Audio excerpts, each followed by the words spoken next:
தவளையும் எருதும். அது ஒரு மழைக்காலம். அங்கிருந்த ஒரு கிராமத்தில் மழையினால் குளத்தில் நீர் நிரம்பி வழிந்து கொண்டிருந்தது. நிறைய தவளைகள் துள்ளி விளையாடி கொண்டிருந்தன. ஒரு எருது தனது தாகத்தை தணித்து கொள்ள அந்த குளத்திற்கு வந்தது. தண்ணீரை குடித்து முடித்ததும் பலத்த சத்தத்துடன் ஏப்பம் விட்டது.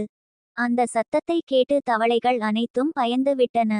அதுவரை அந்த தவளைகள் அதுபோன்ற மிருகத்தை பார்த்ததே இல்லை.